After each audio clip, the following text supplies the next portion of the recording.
If you haven't watched my last couple of videos talking about my neurotyping chart, I would recommend watching those before you watch this one. I will be adding on to those ideas. Also, those ideas are revolutionary, so, you gotta get in while the getting is good. But here in this video, I'm going to be talking about the dichotomy of lexical versus impressionistic thought that my chart is based on, because this seems to be the hardest thing for people to decide is, am I a lexical thinker or am I an impressionistic thinker? And it seems as though there are some people who are very sure, and it seems like mostly the impressionistic thinkers are the ones who really got it. Which kind of doesn't surprise me, because my chart is not couched in verifiable fact. It's not trying to present a particularly thorough case. It is more trying to give the impression of this whole idea. So I'm not surprised that impressionists were more likely to get it. Not to say that nobody who was a more lexical thinker did, but it seems to be very difficult for lexical thinkers to parse what is the difference between lexical and impressionistic thought. So I'm going to try to explain that, and thankfully, all this response has really helped me to even understand it myself, and I finally came to an explanation that I think works. So first of all, let me start by saying that all understanding, all ideas begin as impressions. Human beings are driven first and foremost by instinct, by understanding based on everything we've seen before being checked against everything we're seeing now. We are a computer that, takes in data, compares notes to previous data, and draws conclusions. And essentially, your lateral capability is how much of that stored data you will be going through at the same time. So, if all thoughts begin as impressions, what does it mean to be a lexical thinker? If you are already thinking in impressions, what it means is that you will not internalize those impressions until they become words. That you are someone who just won't hold on to impressions unless you can find some way to categorically place them. So, when I say become words, I don't mean that you have no images in your brain. However, your images will be cataloged. They will be remembered by the description of the image, by, the idea of, oh, this is what was happening in that memory. Whereas an impressionistic thinker just is going to recall the image without having to sort of explain it to themselves, without having to go through that categorical, systematic kind of thinking, where everything has to be, extensively compared. I think that more lexical thinkers are the type who take notes, who refer back to their notes, who, write in an organized way where there are headings and sections, and where they put a lot of emphasis on using correct punctuation and spelling, because they want it to they need it to be organized, because that makes it easier for them to think about it. Whereas a more impressionistic thinker just doesn't see the need for that kind of organization. They do not see the need to turn these things into words in order to understand them. They will just go forth on those understandings. It's not to say that they don't want to turn them into words, that they can't turn them into words. It could be that turning them into words will help them to understand it much better, that it will give them context, that they will be able to file it away. But the more impressionistic someone is, the less they will care about that. So the people who I had put on the far right side of impressionism, the people who are in the pure instinct, the impressionists, the aestheticians, and the new types, they care the least about explaining themselves. They care the least about the things that they say making sense, because they really feel like their language is just inaccurate. Like, it's so inaccurate that it's not even helpful. That, language in itself, reading is just boring, because it doesn't, it doesn't convey information quickly enough. It doesn't give them enough stimulus, enough of an impression, unless the reading, is highly impressionistic. And granted, I think there are plenty of, especially very lateral, impressionistic people who love to read. I think it would be less likely the more linear someone is. I think more linear people, more linear lexical people will love to read because it's the only way they can process information is lexically. So they want to bury themselves in books because it's the only way to accrue more knowledge. Whereas a lateral non-lexical thinker, though, might want to read like James Joyce or some crazy fucking impressionistic shit that really does not try to make sense. And for someone like me, I cannot parse it. I get nothing out of reading Joyce, Like, I love House of Leaves by Mark Z. Danielewski. Can't read his other books because they are literally like alien new type fucking garbled messages that mean nothing to me, and they clearly are meant to give an impression, but I don't feel anything. I don't feel stuff from reading that. Like, I don't generally feel much reading poems. I see it as like, I could have explained this better with just like a sentence. Like, why did you have to write it in such an esoteric way? Like, for someone like me, I don't internalize things until they are words, and that's why I'm so obsessed with turning things into words. I'm constantly running through stuff in my head, constantly explaining it to myself. And growing up, the reason that people had difficulty understanding me, the biggest troubles that I have always fallen into is that I choose words very carefully that mean what I think that I'm trying to say, and I am often misunderstood because there are more implications in what I'm saying than I have recognized as somebody who takes the words literally at face value. I've always taken sarcasm seriously. I've always taken things literally, and for me, that is what I think is funny. Like, I think it's really fucking funny to take sarcasm literally and to just go along with it, to just continue the sentiment as though it were true. This seems really confusing to other people. Like, people don't get why I think that's funny. And it's like, because at some level,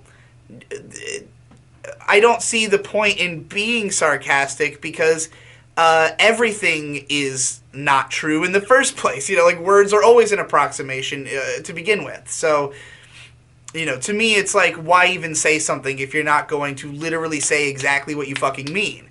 And the reason is that you can't, or the thing you have to say just doesn't make as much sense to you in words as it does in some other form. And there are some people who love to have their work analyzed and broken down and to have things suggested that maybe help them understand it even better. And there are many people who hate that, who see it as taking something away from the art, reducing it, making it less than it originally was.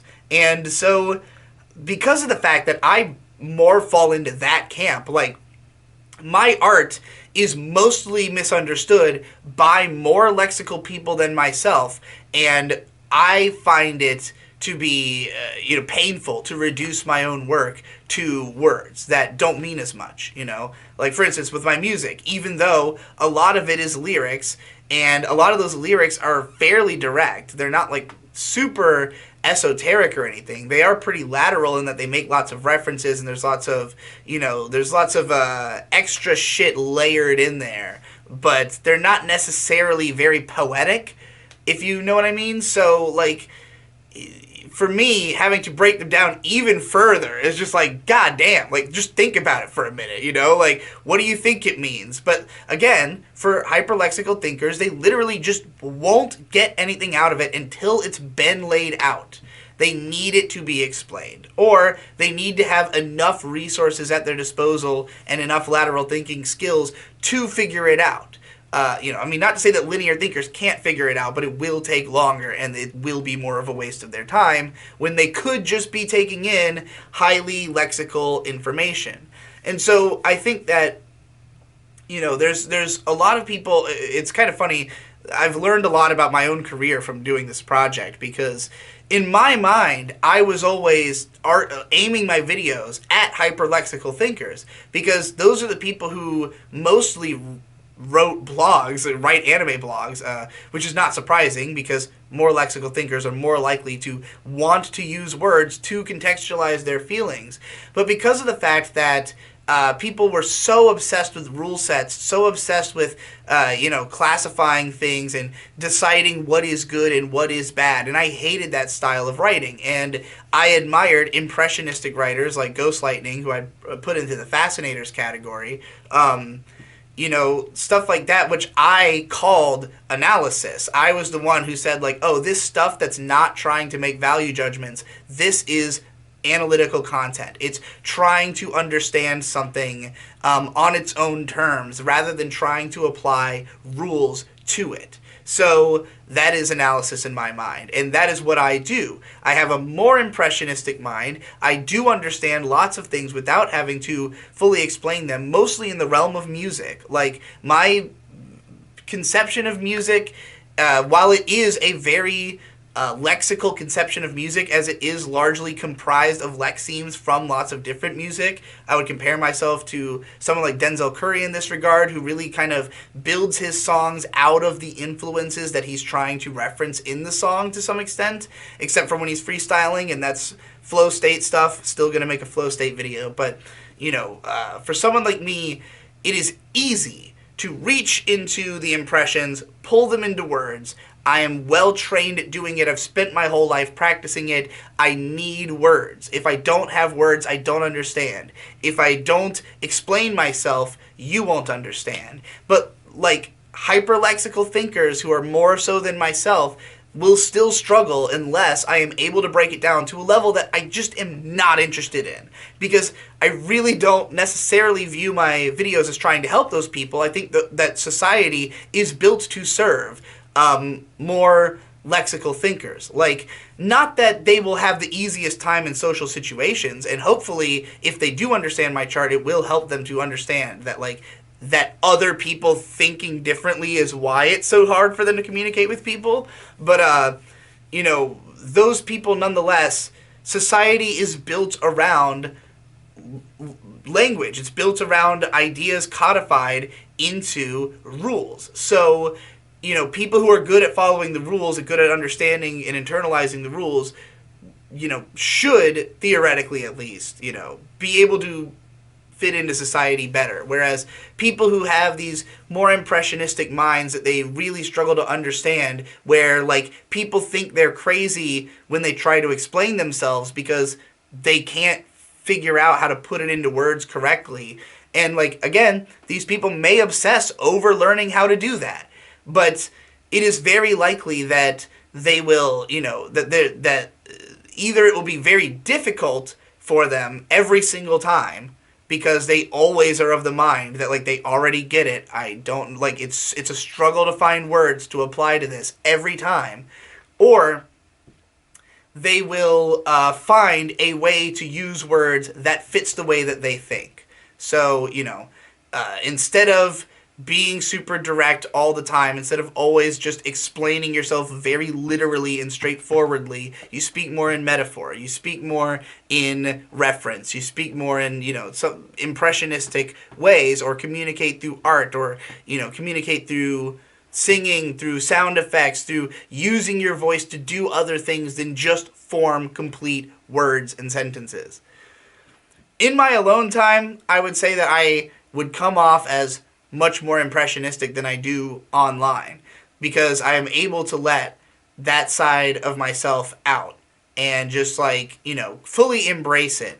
But the things, my impressions are just not very complex. I don't have a complex sense of aesthetics, and these are things maybe I could learn if I put as much effort into them as I did into lexical thinking. Like, if I trained myself to be able to express aesthetics, and found a way to have a technical approach towards doing it, then I will, be able to do it as well as, say, a very impressionistic but very skilled writer who is able to write these beautiful poetic, proses because of the fact that they have these powerful impressions that they are learning to translate, But for me, it's more like looking at other people's impressions, analyzing them, recombining them, and then creating something that seems new, even though it's mostly built, like, very mechanically out of the influences. Think of like Quentin Tarantino, somebody who thinks very similarly to myself, as evidenced by the way his movies are constructed. You know, they are built out of parts that he has observed. So yeah, that's hopefully that helps you to understand impressionism and lexicality a little bit better. Again, charts and shit in the description, all that good stuff. By the way, I am going to be live streaming. If you are watching this on the day it comes out, at 8 p.m. Eastern time. That is from where I'm looking in like 4 hours. So you're probably, you know, if you really got to be like in that time frame. But if you aren't, the live stream will probably be posted here on the channel. It's going to be Neurotyping YouTubers. I'm going to have a lot of fun.